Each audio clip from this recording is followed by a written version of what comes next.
eu quero chamar aqui a reportagem da Revista Oeste, falando da mensagem de Lula ao Congresso Nacional no início do ano legislativo.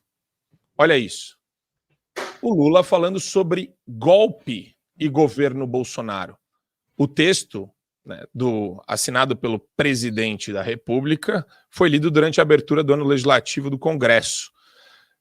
E ele destacou a atuação e a harmonia dos três poderes e relembrou os eventos do 8 de janeiro. Para ele, os poderes se uniram e declararam em uma só voz que nossa Constituição é soberana. Ao longo do ano, mantiveram-se firmes nas respostas aos temas mais urgentes e também no enfrentamento a questões que há tempos aguardavam soluções adequadas.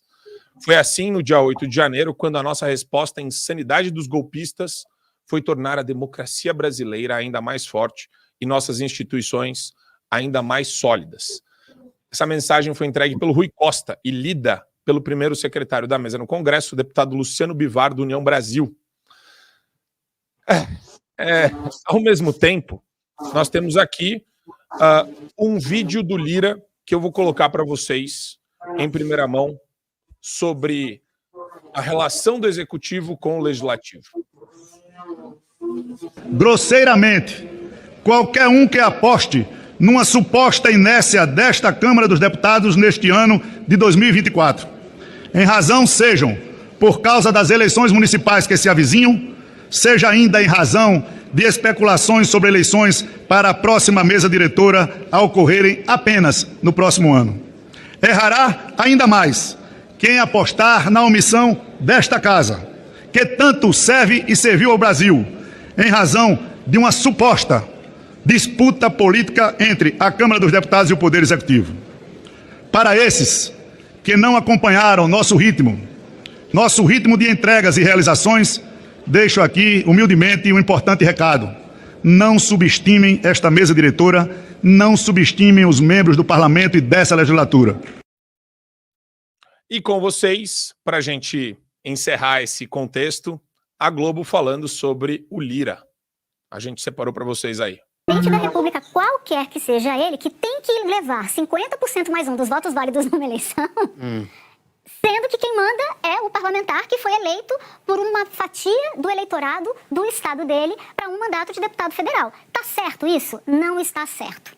Quando a população elege, num regime presidencialista, um presidente da República, está dizendo o seguinte: olha, negocie lá com o Congresso Nacional, mas a gente quer que você aprove essa agenda que você está me prometendo na urna. É por isso que eu estou votando em você. O Lula pode chegar para o eleitorado brasileiro e dizer assim: então, eu tentei, mas agora vocês vão ter que passar no guichê do Arthur Lira? Não, porque o Arthur Lira não é o primeiro-ministro. Não é o primeiro-ministro. Então as coisas estão completamente... Na teoria, na prática ele está sendo, né? Na prática ele está tentando... Quase, né? Vamos começar pela Globo. Né? Há dias que eu venho notando que as críticas dos jornalistas da Globo News têm focado no Congresso. Desde aquele momento em que o Senado passou a pautar matérias que não eram de interesse do Supremo Tribunal, escalou-se a crítica da emissora, né, dos profissionais da emissora, ao Congresso Nacional. Mas agora o nível está ficando muito alto. Eu até compartilhei esse da Eliane Cantanhede, como você bem observou, porque eu achei, da Natuza, né, na verdade, bizarro, pedestre, infantil. Ali coloca-se que o Congresso é um problema da democracia brasileira, praticamente, porque com aquela leitura, né, o presidente é que foi eleito para governar, o Congresso não. A conclusão óbvia é, se não houvesse o Congresso, Painho Lula poderia fazer o bem indiscriminadamente, sem nenhum limite, né? Aí você pode ter uma conclusão seguinte ainda: para que a gente perder tanto tempo no Congresso? Veja, então, é um negócio muito arriscado, e eu digo de um discurso radical, raso e radical, porque é de fingir, e essas pessoas têm experiência no jornalismo e também na realidade de Brasília, na leitura de poderes, na verdade tem, porque vivem isso, fingir que não sabe como é que funciona uma democracia tripartite, que o Congresso existe exatamente para frear o Executivo também. Ele ajuda em algumas coisas, freia em outra, porque ele reflete uma tensão de uma sociedade plural. Por isso que ele é a representação popular. No Brasil não existem pessoas que pensam diferente? Existem.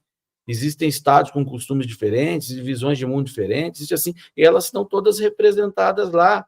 É por isso que, às vezes, o Congresso dificulta, às vezes facilita. Isso sem falar nesses interesses orçamentários e tal, isso é um outro ponto. Mas, do ponto de vista de valores mesmo, do debate de ideias, é assim. Até para haver alguma rigidez legislativa e consequente estabilidade legislativa.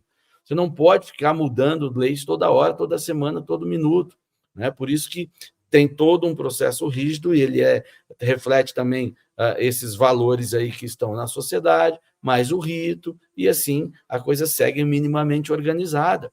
Mas a crítica que se faz agora, não, que o Congresso atrapalha o governo Lula.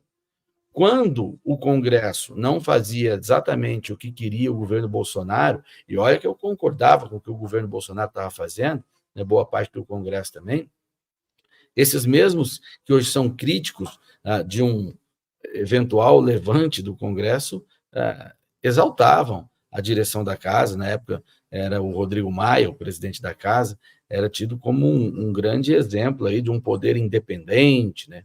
Aí falam que o legislativo é independente, que tem que tensionar para evitar os erros ou abusos do poder executivo ou do judiciário, aí é uma beleza. Mas agora não. Você vê como o alinhamento ele não tem nenhum respeito ao que é o correto, a teoria e o ordenamento tripartite, como é que ele funciona. Não, agora o alinhamento é com o governo Lula mesmo. Dane-se o que está na Constituição, dane-se. Se é ruim para o governo Lula, tem que ser criticado e tem que resolver. É um horror isso, porque nós estamos falando de um grupo de comunicação que é muito forte, que penetra no Brasil como nenhum outro.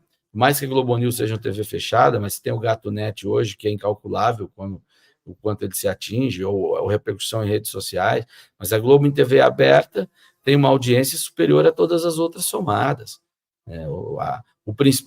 Costumo dizer que o principal cômodo das casas no Brasil, sobretudo as mais humildes, é a sala de televisão.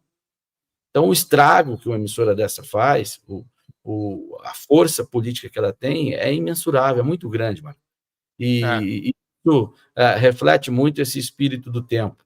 Né? O espírito do tempo é aquela coisa que paira e induz as pessoas a um lado, democracia da Globo. O espírito do tempo da democracia, ele não é nem um pouco democrático. Para você ter acesso ao conteúdo integral do Fio Diário, é fundamental que você assine agora a plataforma e aproveite as condições que a gente tem promocionais para você ter todos os acessos aos programas. Adrilho sobre tudo, Marco Antônio em Direita, Além do Ponto G, entrevistas com personalidades nacionais e internacionais, óbvio, Show da Manhã e várias outras atrações do Fio Diário.